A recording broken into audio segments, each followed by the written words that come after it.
Hola, un saludo muy especial a todos mis estudiantes de contratación estatal. En el día de hoy vamos a continuar con nuestro estudio de la asignatura correspondiente a contratación estatal en Colombia. La clase anterior estuvimos hablando y explicando de manera amplia los documentos que se requieren para el proceso de contratación de las entidades públicas. Hablamos de los estudios previos, hablamos del pliego de condiciones y en general hablamos de cada uno de los documentos necesarios para desarrollar el proceso de contratación en Colombia. Como habíamos anunciado en la clase anterior, a partir de esta clase nos dedicaremos entonces a estudiar los mecanismos de selección del contratista, comenzando por el mecanismo de selección del contratista denominado licitación pública. Entonces, en el día de hoy nos disponemos a estudiar todos los elementos característicos y descollantes de la licitación pública. ¿Qué es una licitación? Debemos entender por licitación un proceso participativo por el cual se busca adquirir mejores condiciones de compra convenientes para un determinado proyecto u obra. Se da un concurso entre proveedores para otorgarse la adquisición o contratación de un bien, servicio o servicio requerido por una entidad. En ese orden de ideas, la licitación pública es un procedimiento de formación de la voluntad contractual, mediante el cual la administración del Estado formula una invitación pública a las personas que reúnan condiciones y aptitudes para celebrar un negocio jurídico determinado, para que a través de esta licitación estas personas puedan presentar ante la administración propuestas en igualdad de condiciones e igualdad de oportunidades, con estricta sujeción a las condiciones establecidas en el pliego de condiciones, de tal manera que se pueda escoger la oferta que resulte más favorable. La licitación pública es una modalidad de selección del contratista que se convierte en la regla general. Señala el artículo 2 de la Ley 1150 de 2007 que por regla general la administración o las entidades públicas deben realizar sus procesos de contratación a través del mecanismo de licitación pública. Sin embargo, este mecanismo de licitación pública, a pesar de ser la regla general, está marcado por un criterio residual y pareciese más bien que viniese a ser la excepción a la regla. Y digo ello es así porque señala el artículo 2 que para que se pueda adelantar el proceso de contratación mediante licitación pública debe darse se podrá hacer cuando no se den las condiciones de las excepciones previstas en los numerales 2, 3 y 4 del artículo 2 de la Ley 1150 de 2007. Ello es cuando no se den las condiciones para adelantar el proceso de selección abreviada, contratación directa o concurso de méritos, y también el proceso de mínima cuantía.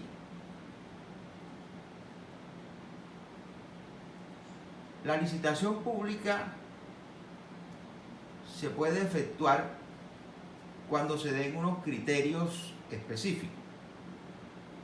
El primer criterio que señala la ley es cuando la entidad pública procure la contratación de obras, bienes y servicios. Entonces la licitación pública se da para la contratación de obras, bienes y servicios. Cuando se tratan de bienes y servicios de condiciones técnicas y uniformes, se da entonces el mecanismo de licitación pública y puede darse mediante el mecanismo de subasta pública o subasta inversa, o un contrato marco, o puede darse mediante la bolsa de productos. Hay otro factor que incide para determinar cuándo se contrata a través del mecanismo de licitación pública. El procedimiento mecanismo de licitación pública se utiliza necesariamente también cuando el valor del bien o servicio a contratar excede la menor cuantía.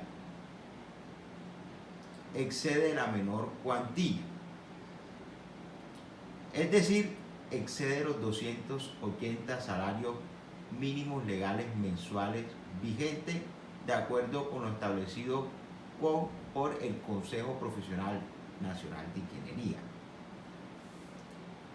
Por otra parte, hay otro tercer factor, y es cuando el objeto del contrato no se enmarque en ninguno de los mecanismos de contratación diferentes a la licitación pública, o cuando existan dudas por parte de la entidad acerca de cuál es el mecanismo de contratación que debe utilizarse, entonces la entidad podrá acudir al mecanismo de licitación pública.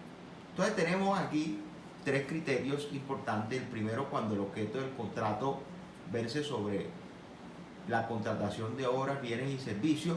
Dos, cuando la cuantía del contrato, el valor del contrato excede la menor cuantía de la entidad pública. Y número tres, cuando existen dudas acerca de cuál es el mecanismo de selección que debe aplicarse para la contratación. Cuando existan esas dudas, la entidad contratante podrá acudir al mecanismo de selección de licitación pública.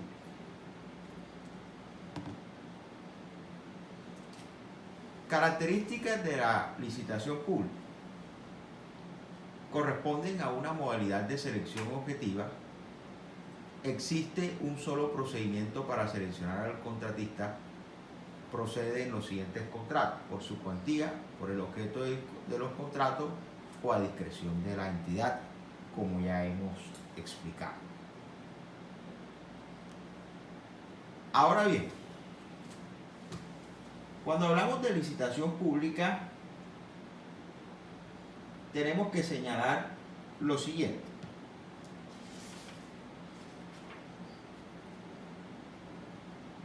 El proceso de licitación pública está gobernado o está estructurado bajo unos principios de la contratación, y esos principios son el principio de la libertad, de la libre concurrencia y el principio de igualdad entre los oferentes o licitantes.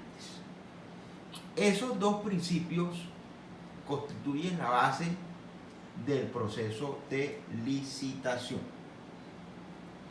La libertad de concurrencia e igualdad entre los proponentes son el fundamento de la licitación.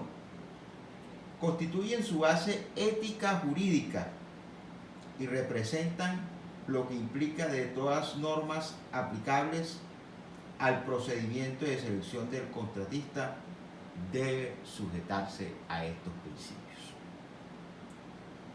Entonces,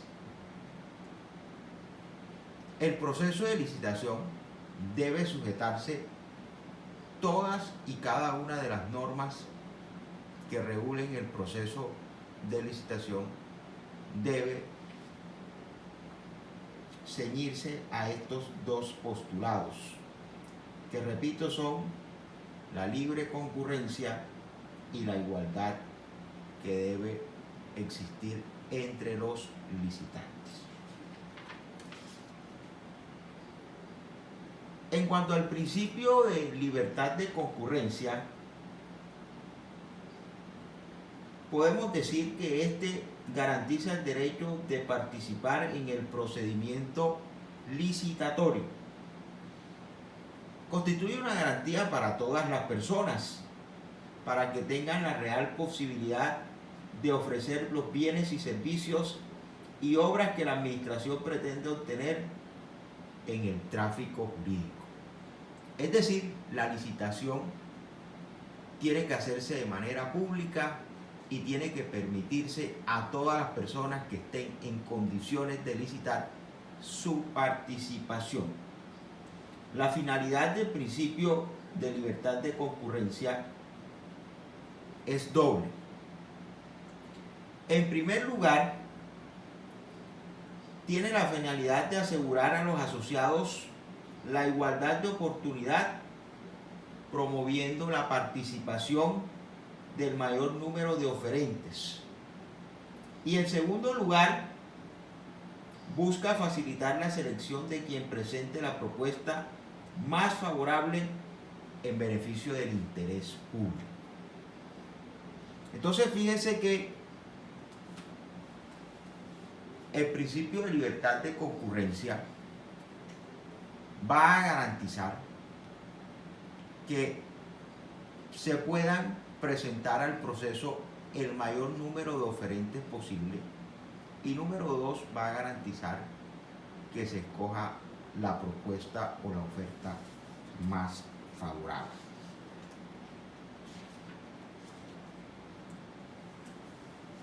En cuanto al principio de igualdad que debe existir entre los licitantes, este principio lo que busca establecer es que todos los licitantes o todas las personas que participan en el proceso de licitación estén en una posición de igualdad. Es decir, que tengan los mismos derechos y que puedan percibir las mismas expectativas. Con esto lo que se busca es garantizar la transparencia en el proceso de contratación. Que no existan normas dentro del pliego de condiciones de carácter subjetivo o de carácter restrictivo que busquen excluir a unos y beneficiar a otros. La igualdad entre los licitantes significa que la administración debe ajustar el procedimiento licitatorio a dos parámetros normativos. El primer parámetro es la fijación en los pliegos de condiciones de un conjunto de reglas generales e impersonales que presidan la evaluación de las propuestas y la selección objetiva del contratista, eliminando cualquier cláusula objetiva o particular que refleje motivaciones de afecto o interés personal. En segundo lugar, el deber de aplicar estrictamente los pliegos de condiciones. Y entonces, cuando hablamos de el principio de la igualdad, necesariamente tenemos que referirnos también al principio de selección objetiva. Y es que el principio de igualdad va ligado de manera clara al principio de selección objetiva. Y es que el pliego de condiciones tiene que establecerse con unas normas que sean generales y que sean objetivas. No puede plasmarse en esas normas establecidas en el pliego de condiciones, que como ya sabemos y hablamos en clases anteriores, el pliego de condiciones es el documento donde se fijan todas las normas que van a regir el proceso de contratación, el cronograma, las condiciones de la oferta, los requisitos que deben cumplir los oferentes, etcétera, el cronograma, todo. Ahí están todas las normas que van a regir y gobernar el proceso de contratación.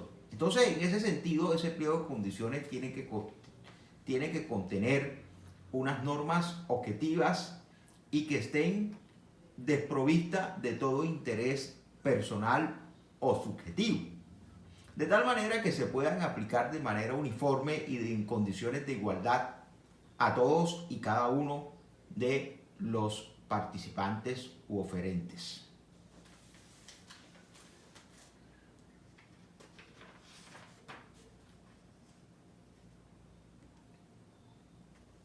El marco legal por el cual se rige el proceso de licitación en Colombia se encuentra previsto de manera principal y general, porque son muchísimas las normas en contratación estatal que finalmente fueron recogidas en el decreto compilatorio 1082 de 2015, pero existen más de 27 decretos que se han expedido en materia de contratación estatal y que eran normas que estaban dispersas y que, repito, fueron recogidas en su mayoría en el decreto compilatorio 1082 de 2015. Entonces, el marco legal de la contratación pública en Colombia se encuentra previsto principalmente en la Ley 80 de 1993, la Ley 1150 de 2007, el decreto 1510 de 2013 y el decreto compilatorio 1082 de 2015. Estas normas establecen los procedimientos para contratar las modalidades de selección del contratista. Acá en este recuadro que tenemos a la derecha encontramos también otras normas que gobiernan el proceso de contratación en Colombia. ¿Quiénes pueden dirigir las licitaciones? Pues ya esto lo habíamos conversado en clases anteriores. La Ley 80 de 1993, en sus artículos 13 y 14, señala, el artículo 11 y 12 señala de manera clara, el artículo 11, quienes tienen la competencia para dirigir y celebrar licitaciones en Colombia, y principalmente está en cabeza del jefe o representante de la entidad, y el mismo artículo 12 señala la delegación de esta facultad o competencia para contratar, y concretamente señala que el representante legal de la entidad o jefe de la entidad puede delegar la competencia para celebrar licitaciones y dirigir licitaciones en cabeza de funcionarios públicos que desempeñen cargos del nivel directivo, ejecutivo o equivalentes. ¿Cómo participar en el proceso de contratación o de licitación pública? Habíamos hablado de un principio muy importante sobre el cual se erige el proceso de licitación en Colombia. Ese principio del que hablamos es el principio de libertad de concurrencia. Ese principio de libertad de concurrencia va de la mano con otro principio de la función administrativa y por ende de la contratación pública, y es el principio de publicidad. Como bien sabemos, el artículo 209 de la Constitución Política señala los principios los principios de la función administrativa. Y entonces señala ahí lo que la doctrina ha establecido: unos principios organizacionales, unos principios funcionales y unos principios finalísticos. Dentro de los principios funcionales de la función pública tenemos el principio de la publicidad. Principio que, como ya les había dicho, va de la mano con el principio de la libertad de concurrencia. Porque para que se pueda garantizar la libertad de concurrencia y para que comparezcan al proceso licitatorio el mayor número de oferentes posible, el proceso de contratación tiene que hacerse de manera pública. Tiene que dársele a ese proceso de contratación publicidad, de tal manera que pueda ser conocido por el mayor número de personas posible. En ese sentido, en la contratación pública colombiana, y la ley reconoce ese deber que tienen las entidades de publicar.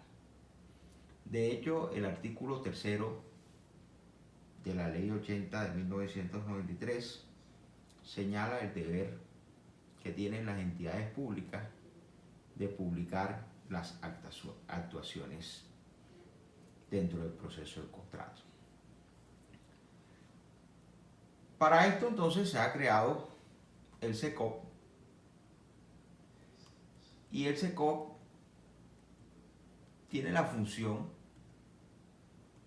de servir como plataforma electrónica para que todas las entidades del Estado puedan publicar sus procesos y actuaciones contractuales. SECOP, por sus siglas, significa Sistema Electrónico para la Contratación Pública.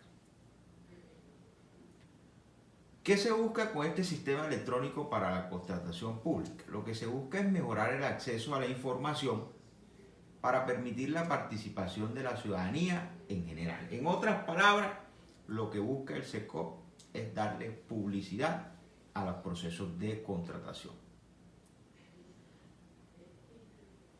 A través de este sistema electrónico para la contratación pública se centraliza la información sobre los procesos de contratación que realizan las entidades públicas, permitiendo el seguimiento a todas las etapas que conforman el proceso.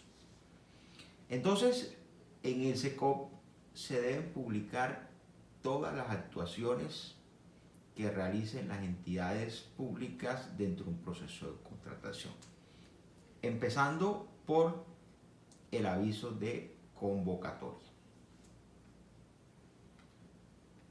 Tiene que publicarse en el SECOP el aviso de convocatoria. Tiene que publicarse en el SECOP el pliego de condiciones. Tiene que publicarse en el SECOP el informe de evaluación. Tiene que publicarse en el SECOP las objeciones al informe de evaluación. Tiene que publicarse en el SECOP el acto administrativo de adjudicación. En fin, finalmente tiene que publicarse en el SECOP el contrato ya suscrito o celebrado por las partes. Todos y cada uno de los documentos del proceso de contratación deben publicarse en el SECOP.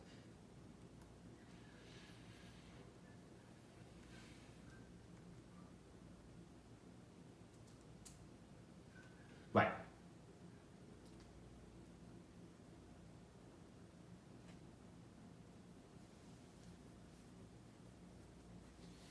el decreto 1510 de 2013 en su artículo 19 señala el término con que cuentan las entidades estatales para realizar esa publicación en el SECOP.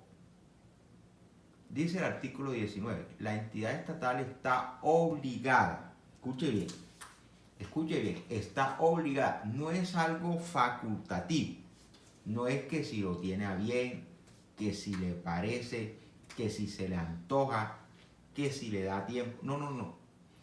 Es obligación de la entidad publicar en el SECOP los documentos del proceso y los actos administrativos del proceso de contratación.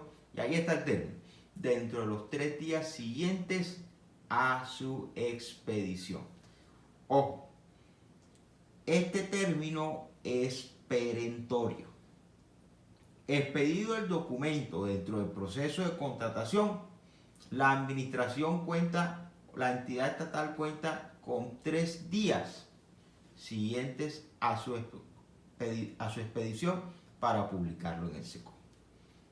Como nosotros ya sabemos y hemos explicado en clases anteriores, cuando hablamos de términos de días, hemos de entender que son días hábiles, a menos que la norma o acto administrativo que concede el término hable específicamente de días calendarios.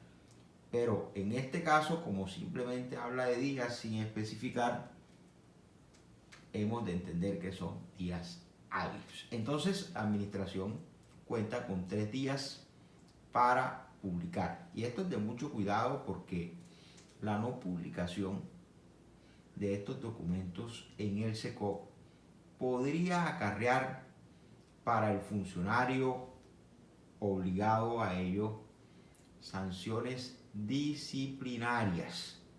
Así que mucho cuidado con esto.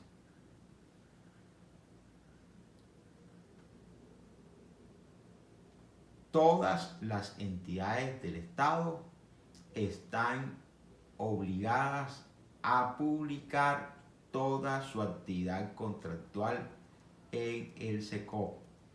Eso lo señaló de manera clara el decreto ley 019-2012, que es el decreto ley antitrámites.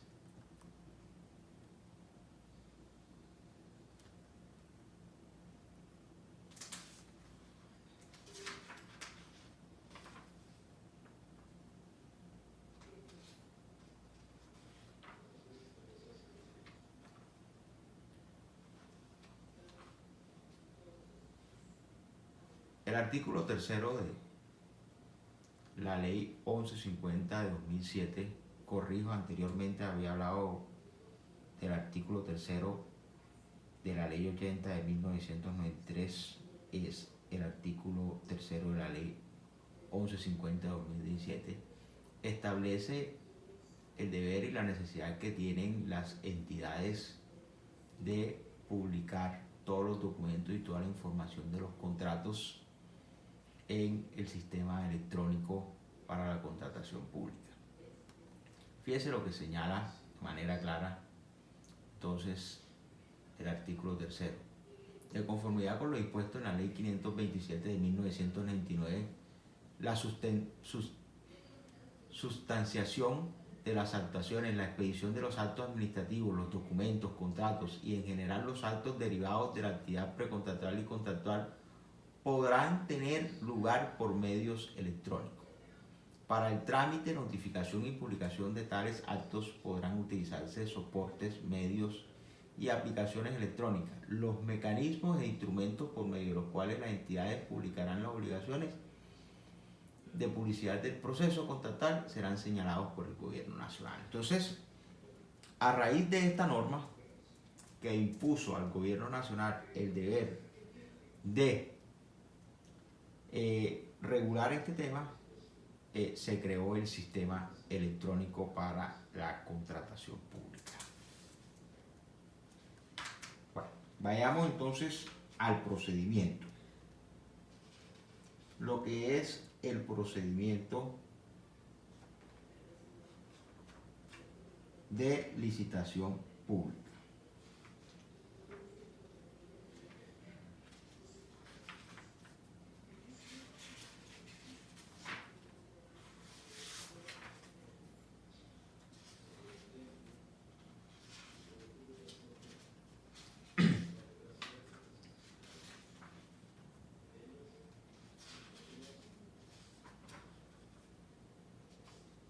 Vamos a ver entonces una a una las fases del procedimiento. Como ya estudiamos en la clase anterior, antes de que se dé el aviso de convocatoria, tienen que darse unos documentos previos. Y esos documentos entonces está el estudio previo y el análisis de conveniencia. No vamos a entrar a explicar estos porque ya los explicamos la clase pasada.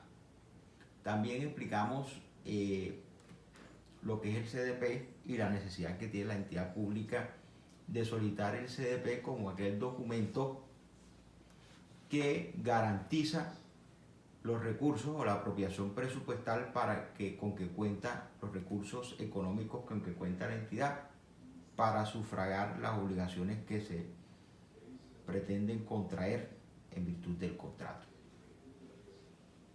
Entonces, comenzamos aquí con el aviso de convocatoria.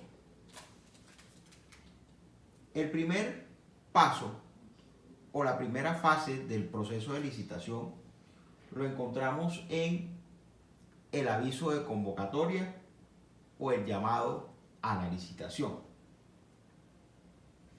En esta fase se hace una invitación pública por parte de la administración para que los interesados en participar dentro del proceso de licitación formulen o presenten unas ofertas o propuestas en relación con un proyecto de contrato que ha determinado la entidad a través del pliego de condiciones. En este sentido, esta fase de convocatoria comprende el llamado que hace la administración de manera pública a todos los interesados en participar dentro de este proceso. Ese llamado o ese aviso de convocatoria implican o llevan implícito para la entidad unos efectos jurídicos. Una vez hecho el llamado de la convocatoria, ese aviso de convocatoria desata unos efectos jurídicos. Eso implica que una vez realizado el proceso de convocatoria, la entidad está en el deber de impulsar de oficio el proceso administrativo de contratación para llevarlo hasta su culminación. Con posterioridad al aviso de, número 2, con posterioridad al aviso de convocatoria, la administración no puede modificar las reglas del procedimiento de selección del contratista ni el objeto y las características esenciales de los bienes y servicios u obras a contratar.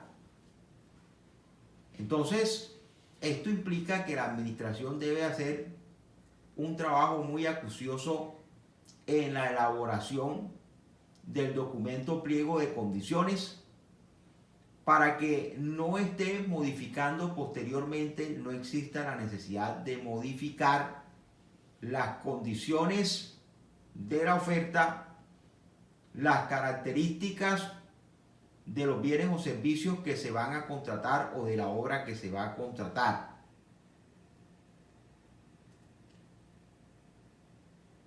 Una vez hecho el aviso de convocatoria, la administración pública no podrá revocar unilateralmente el llamado a la licitación por tratarse de un acto administrativo que crea una situación jurídica de carácter subjetivo. ¿Por qué crea una situación jurídica de carácter subjetivo? Es que el llamado de convocatoria genera para los interesados un derecho subjetivo que se traduce en el interés legítimo de participar en el procedimiento de convocatoria con miras a la adjudicación del contrato. Entonces, una vez la administración ha expedido el aviso de convocatoria, nace, escúchese bien, nace en el participante un interés subjetivo. Y el interés subjetivo es el de participar en el proceso de licitación con miras a la adjudicación de un contrato. Como ustedes ya saben, los actos administrativos de carácter particular o que engendran una relación jurídica subjetiva no pueden ser revocados de manera unilateral por la administración.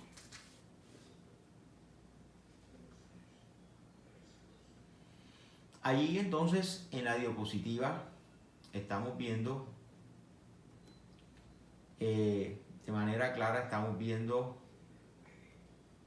los requisitos y digamos que cada uno de los elementos que debe contener este aviso de convocatoria, que no vamos a profundizar en ellos porque ya hablamos de ellos en la clase pasada.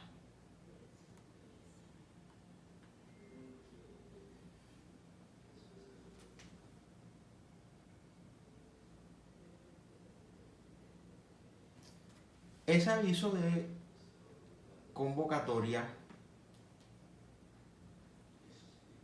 debe publicarse en el SECOP y en la página web de COPNIA durante un término mínimo de 10 días hábiles anteriores al acto que ordena la apertura del proceso licitatorio.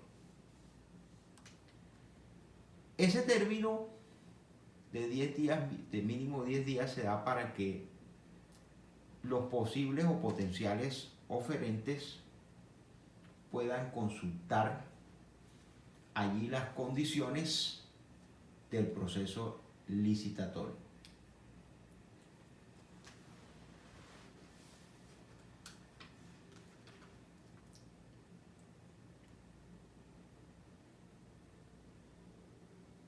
Bueno.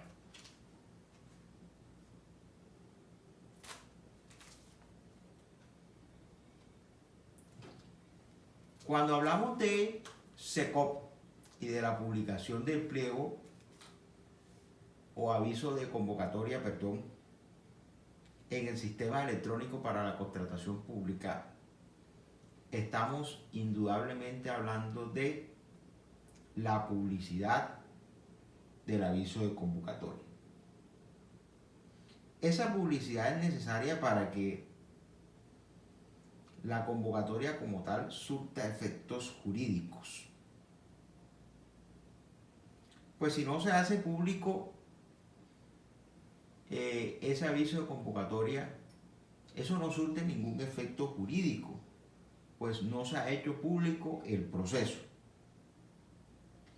ni se ha puesto en conocimiento del mismo a los interesados.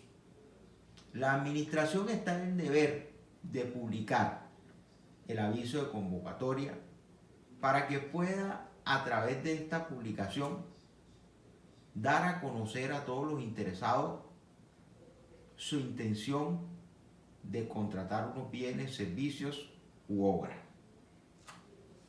Entonces, esta publicidad se hace necesaria.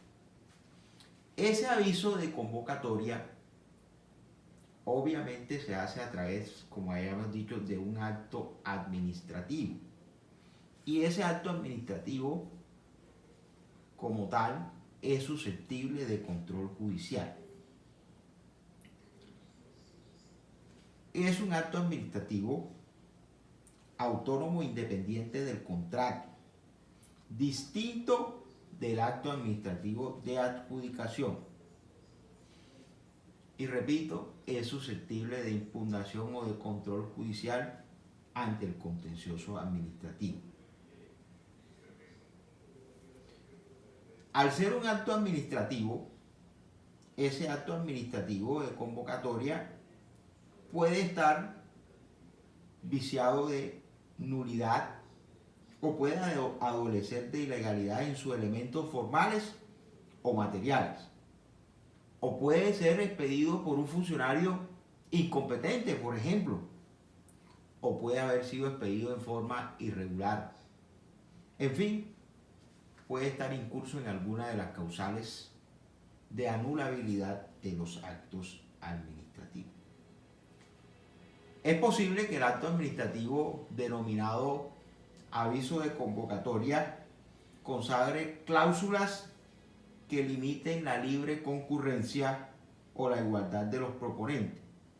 Por ejemplo, cláusulas que otorguen ventajas o privilegios a determinados proponentes, o la indicación de marcas o casas fabricantes de productos de manera específica, que suponen exclusiones de oferentes, o que señalen en esa cláusula, o que se señalen en esa cláusula requisitos que solo pueden ser cumplidos por un grupo reducido de participantes.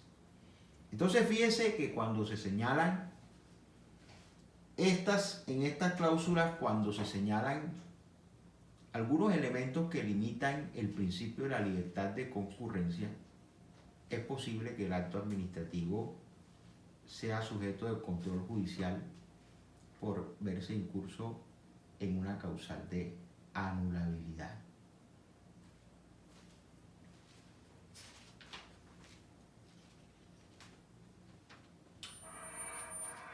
La segunda fase del proceso licitatorio agotado ya el trámite, la primera fase, que es la fase de aviso de convocatoria. La segunda fase obviamente es la de presentación de las ofertas. Presentación de las ofertas.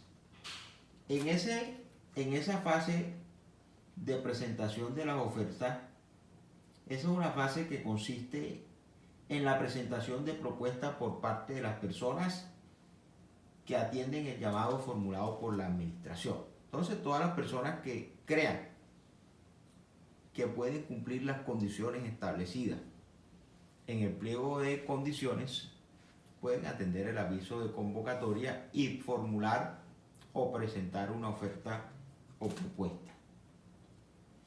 La propuesta es una declaración unilateral e irrevocable de voluntad realizada por un particular que, con sujeción estricta a los parámetros señalados en los pliegos de condiciones, plantea a la entidad pública el proyecto de negocio jurídico que ésta requiere celebrar. Entonces, fíjense que esa oferta, en los términos que señala también el Código de Comercio, es una manifestación unilateral de la voluntad que hace el oferente y que hace el oferente en virtud del llamamiento o de la convocatoria que hace la entidad contratante. Esa oferta o propuesta tiene que reunir unos requisitos.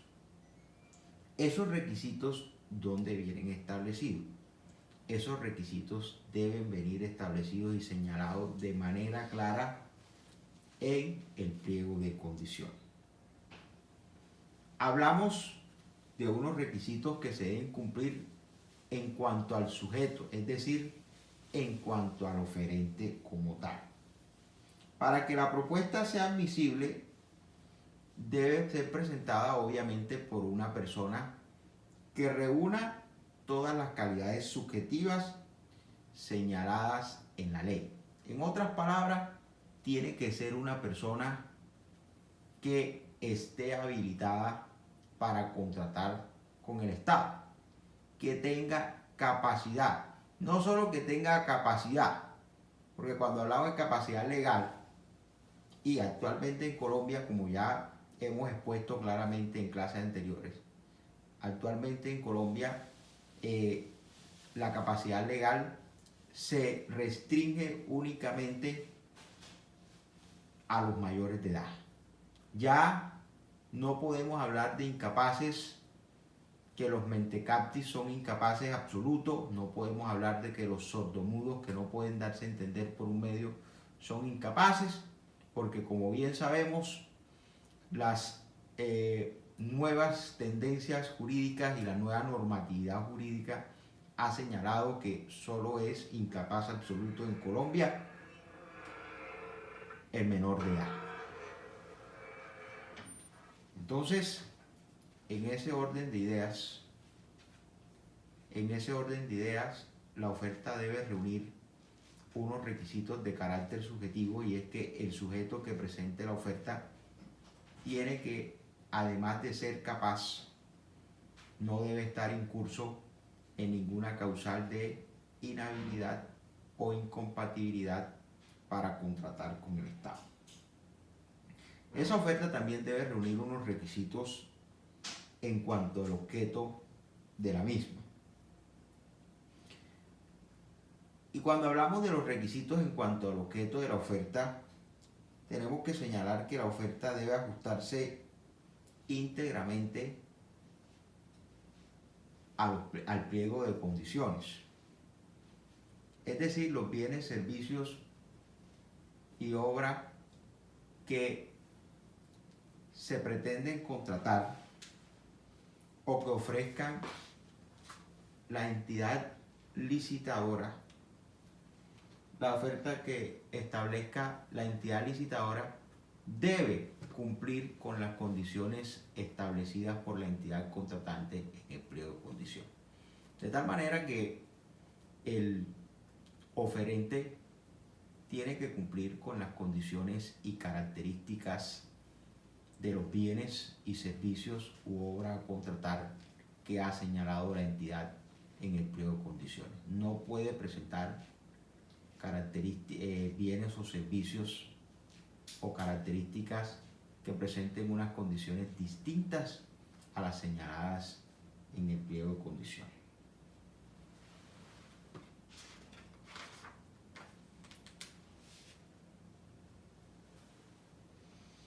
¿Por qué se exige esto? ¿Por qué se exige esto? Porque las exigencias establecidas por la entidad contratante en cuanto a las características y condiciones que debe cumplir la oferta, las ha establecido en base a unos estudios previos. Recuerde que en clase pasada hablamos de los estudios previos y que los estudios previos deben hacer unos estudios de necesidad del servicio y un estudio económico de los bienes, servicios u obra a contratar. Entonces, en ese sentido, la entidad contratante realiza un estudio previo donde define cuáles son los bienes que necesita y donde define la característica de los bienes que necesita, bienes, servicios u obras. También hace un estudio de mercado y establece quiénes son los proveedores o las personas que pueden proveer esos bienes, servicios o que pueden realizar esa obra, las condiciones como se ofertan en el mercado, a qué precio se está ofertando en el mercado, de tal manera que a partir de esos estudios previos, entonces la entidad determina cuáles son las condiciones y características que debe cumplir la oferta. Entonces, por esa razón, la oferta que realicen los interesados, los participantes en el proceso, tiene que ajustarse a lo establecido en el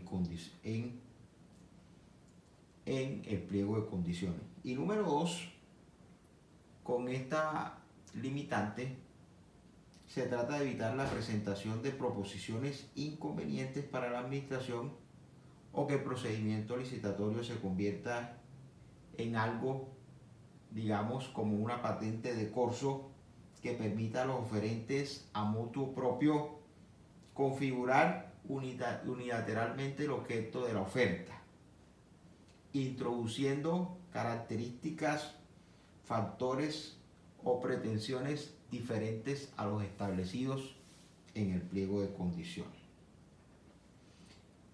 El artículo 30 de la Ley 80 de 1993, en su numeral sexto, señala que le es permitido a los proponentes presentar propuestas alternativas y excepciones técnicas y económicas al proyecto de contrato solicitado por la entidad licitante, pero escuche bien, siempre y cuando ellas no signifiquen condicionamientos a la adjudicación.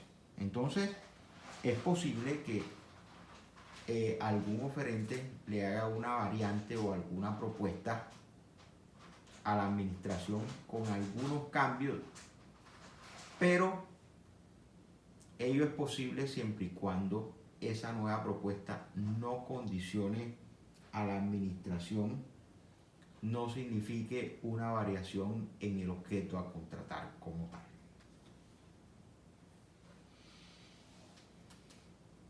La oferta también, además que debe cumplir unos requisitos subjetivos, objetivos, también debe obviamente sujetarse a un término. Entonces debe cumplir un requisito de presentación en tiempo. Y es que la oferta debe presentarse dentro del término establecido para ello en el pliego de condiciones. De tal manera que si un oferente llegase a presentar la propuesta por fuera del término, la propuesta debe ser rechazada por extemporánea. Así lo señala el factor tiempo, viene señalado en el numeral quinto del artículo 30 de la ley 80 del 93, cuando dice claramente que en el pliego de condiciones se debe definir el término para la presentación de propuestas.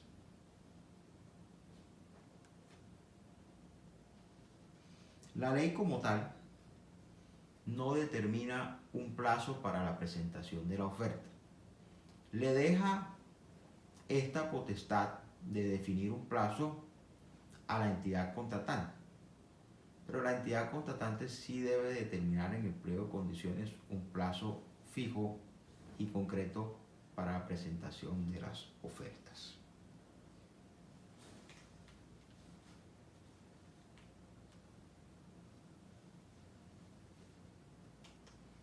Hay unos requisitos que debe cumplir la oferta en cuanto a la forma de presentación de la oferta, es decir, cómo debe presentarse la oferta. Dentro de los requisitos de forma o de presentación de la oferta, es muy común que se exija que la oferta deba presentarse por escrito y que vaya debidamente foliada y que vaya firmada por el oferente, es decir, por su autor. También se exige comúnmente que esa oferta vaya en un sobre cerrado. ¿Por qué se exige que vaya en un sobre cerrado? Para mantener su intangibilidad y que se abra solamente el día de la audiencia pública de adjudicación. Dentro del proceso de licitación la ley señala que deben darse por lo menos 2 audiencias que son obligatorias. La primera audiencia es la audiencia de asignación de riesgo y la segunda audiencia que debe hacerse es la audiencia de adjudicación. El proceso de licitación es un proceso que, como su nombre lo indica, licitación pública, se surte mediante audiencias públicas, donde pueden asistir los oferentes, donde puede asistir el Ministerio Público, donde puede asistir la comunidad representada en veedurías ciudadanas, los entes de control como tal, y se hacen en audiencias públicas, lo cual también le da un carácter importante al principio de transparencia del proceso.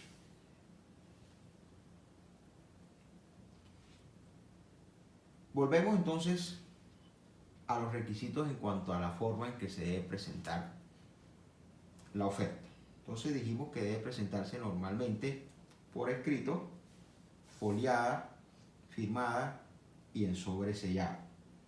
Dentro de ese sobre debe ir por lo menos una carta de presentación del oferente donde indique quién es quien está realizando la propuesta, y esto es importante para poder identificar quién es el sujeto que está haciendo la oferta.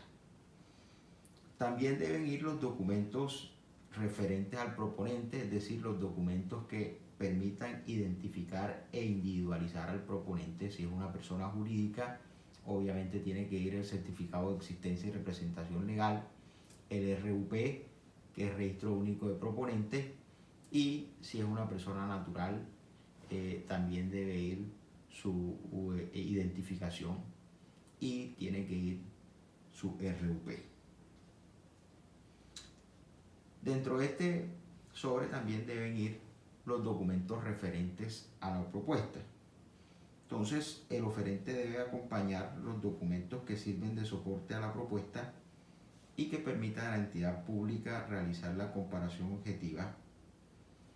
Esos documentos pueden ser los certificados de experiencia del proponente en contratos con objetos similares, o la disponibilidad de equipos ofrecidos, o la capacidad financiera de la firma, o los organismos y cronogramas de trabajo que ha propuesto el oferente. Requisitos en cuanto al lugar de presentación de la oferta. El pliego de condiciones debe señalar la forma y el lugar en que debe presentarse la oferta. Normalmente se presenta en sobre sellado, como había dicho, en el lugar que señale la entidad en el pliego de condiciones. Pero también la entidad puede señalar que la oferta puede allegarse a un correo electrónico o vía electrónico dentro de un término de tiempo determinado. Entonces, debe cumplir también el oferente con ese requisito de presentar la oferta en el lugar que la entidad contratante disponga para ello.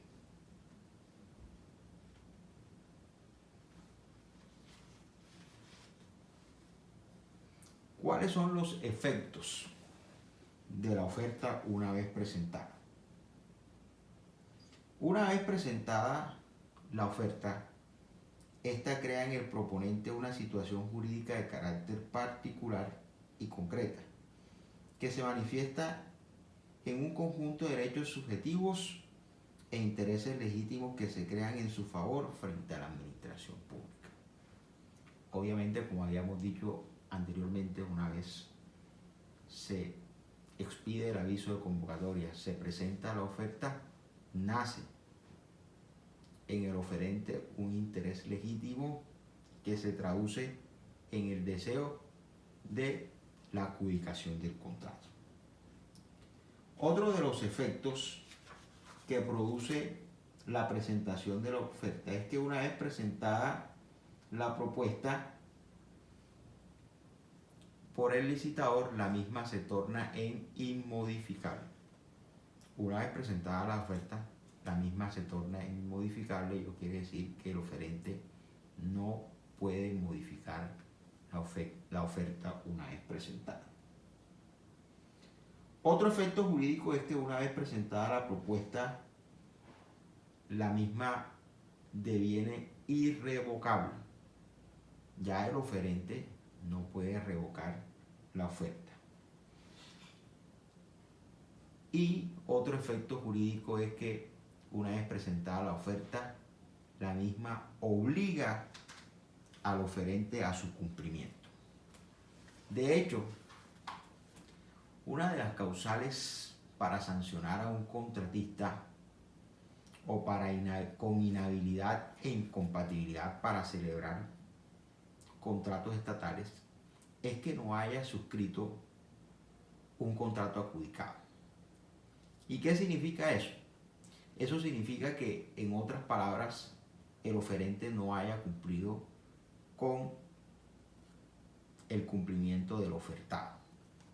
Porque si presentó una oferta y una vez le adjudicaron el contrato, no lo suscribe, lo hace con el deseo de no cumplir con la oferta presentada. Eso genera para el contratista una causal de sanción y de inhabilidad para celebrar contratos estatales. Bueno, una vez entonces presentada la oferta, pasamos a la tercera fase del proceso de licitación, que es la fase de evaluación. Ya vimos en la primera fase, que es la fase de aviso de convocatoria, la segunda fase que es la presentación de oferta y vamos entonces a ver la tercera fase que es la fase de evaluación. Para la evaluación de la propuesta, la entidad comisiona un comité asesor de evaluación. Ese comité de asesor de evaluación o comité de evaluación de propuesta está integrado por distintos profesionales que van a evaluar cada una de las ofertas presentadas y que van a estimar algunas y desestimar a otras. Para ello entonces deben decidir primeramente si admiten o rechazan la propuesta.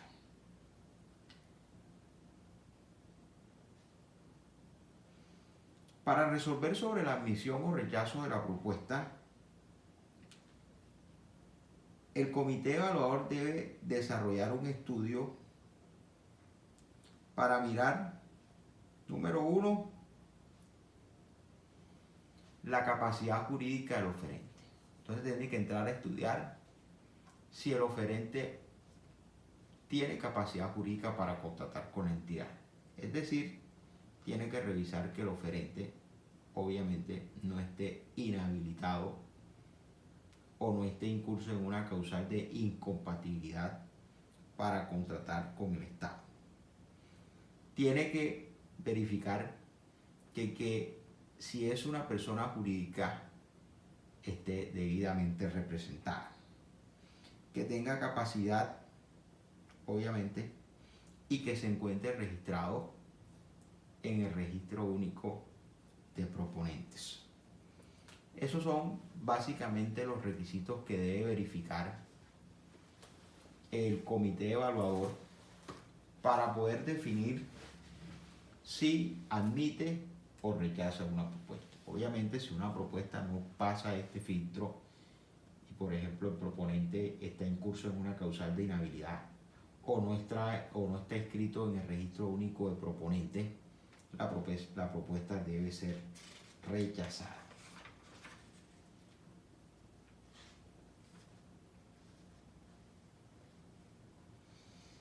Una vez admitidas las propuestas, entonces viene ya el proceso de evaluación y para este proceso de evaluación lo que se busca es comparar las distintas ofertas presentadas por parte de los oferentes y determinar cuál ofrece las mejores condiciones de calidad y precio para la entidad. Entonces aquí debe definirse, no solamente significa que sea el precio más bajo, sino realmente que se defina cuál de todas las ofertas ofrece la mejor relación en cuanto a calidad-precio. Ahí entonces el comité evaluador se va a dedicar a examinar las propuestas que han sido habilitadas y que consideraron idóneas para participar en el proceso licitatorio.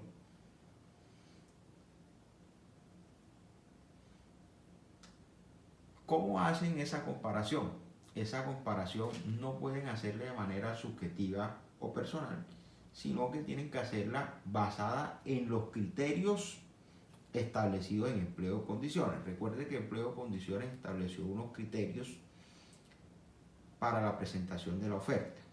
En esos criterios se estableció cuáles eran las características de los productos, bienes o servicios que se iba a contratar. Entonces va a revisar el cumplimiento de esas características, va a revisar el cumplimiento de esas condiciones, la calidad del producto ofertado versus el precio o valor de la oferta. Entonces, eso es muy importante de esa comparación de la oferta. Entonces, se va a determinar cuál de todas es la mejor oferta. Una vez se haya determinado cuál es la mejor oferta y se saque la lista del informe de valoración, en ese informe de valoración se establecerá una lista donde se establecerá en su orden cuál fue la primera propuesta con un número de puntuación, porque el cumplimiento de cada requisito va dando, según Empleo de Condiciones, una puntuación, y va a señalar en un orden de mayor a menor, siendo el primero el mayor opcionado, cuál es la oferta la que ellos consideraron más favorable. Ese informe de valoración tiene que hacerse público para que los oferentes puedan ejercer su derecho de defensa y contradicción. Porque es posible que el comité evaluador haya obviado algunos puntos de la oferta, haya calificado mal una oferta o simplemente haya cometido errores graves en la calificación. De tal manera que una vez publicado, la entidad debe dar un término para que se presenten observaciones contra el informe de evaluación. Una vez se firme el informe de evaluación, entonces ese informe de evaluación viene a ser un documento muy importante para que la entidad decida acerca de a quién le va a adjudicar el contrato. Si somos objetivos, el contrato debería adjudicarse entonces a la propuesta que alcanzó el mayor puntaje y que obviamente está de número 1 en el informe de evaluación. Sin embargo, existe alguna discusión respecto a ese tema. Hay algunos doctrinantes que dicen que ese informe de evaluación, el resultado del informe de evaluación, no obliga al funcionario o a la entidad a contratar a quien ocupe el primer puesto, porque es posible que la entidad pueda determinar que el comité evaluador cometió errores graves en la asignación del puntaje y pueda apartarse del informe de evaluación. Sin embargo, repito, lo ideal y por la sana práctica sería que se acogiera al informe de evaluación por parte del comité y se escogiera la propuesta más favorable señalada en dicho informe. Puede pasar algo. Del informe de evaluación pueden darse dos decisiones. La primera es que se decida adjudicar el contrato a la persona, a la oferta más conveniente, que se haya determinado más conveniente dentro del informe.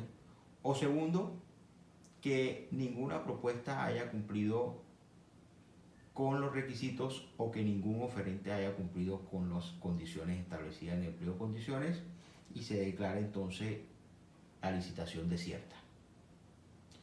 Cuando se declara la licitación desierta se declara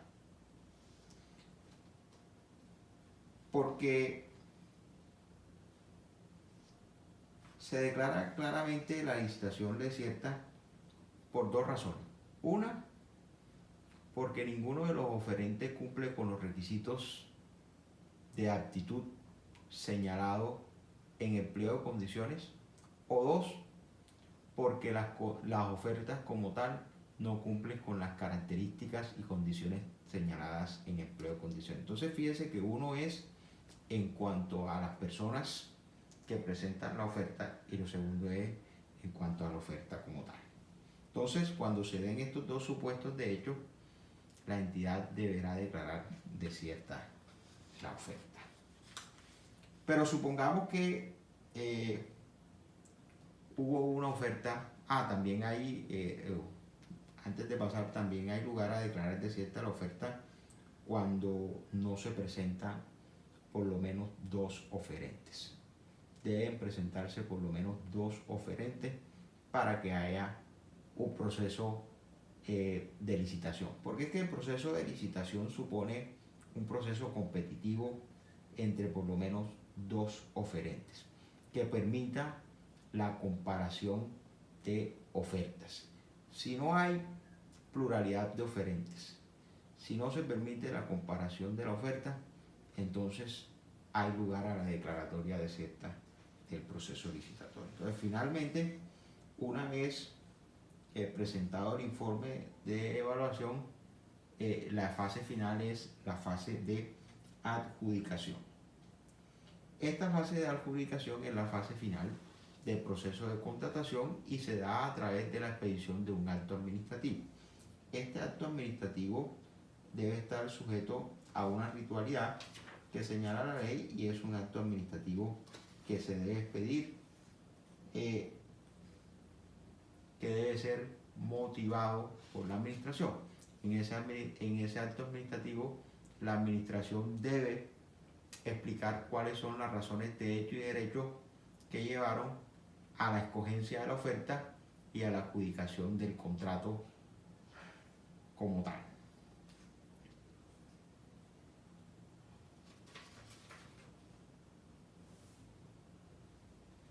Ese acto administrativo se debe notificar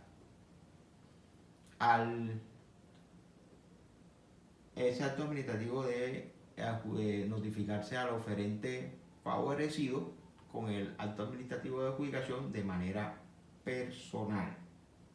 Una vez notificado ese acto administrativo, ese acto administrativo constituye la manifestación de voluntad de la administración y constituye un acuerdo de voluntades entre la administración pública y el proponente favorecido por constituir la aceptación irrevocable de una oferta obligatoria. Entonces, posterior a la adjudicación del contrato, viene ya como tal la suscripción del contrato. Entonces, esas son las fases, mis queridos estudiantes, que comporta el proceso de licitación pública como tal.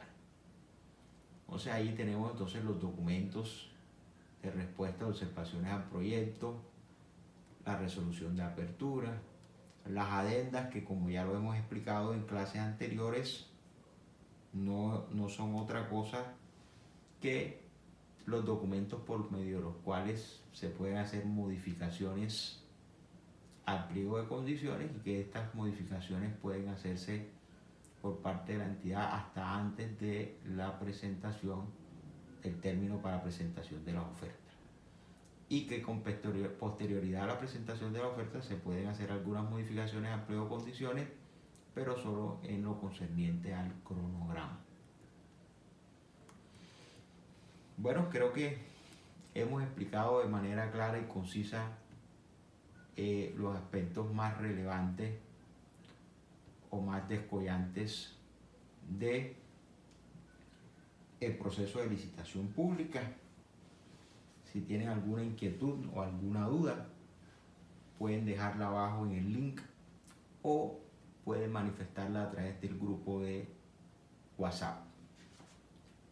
Entonces, nos vemos en la próxima clase, donde seguiremos hablando del mecanismo de selección del contratista de selección abreviada.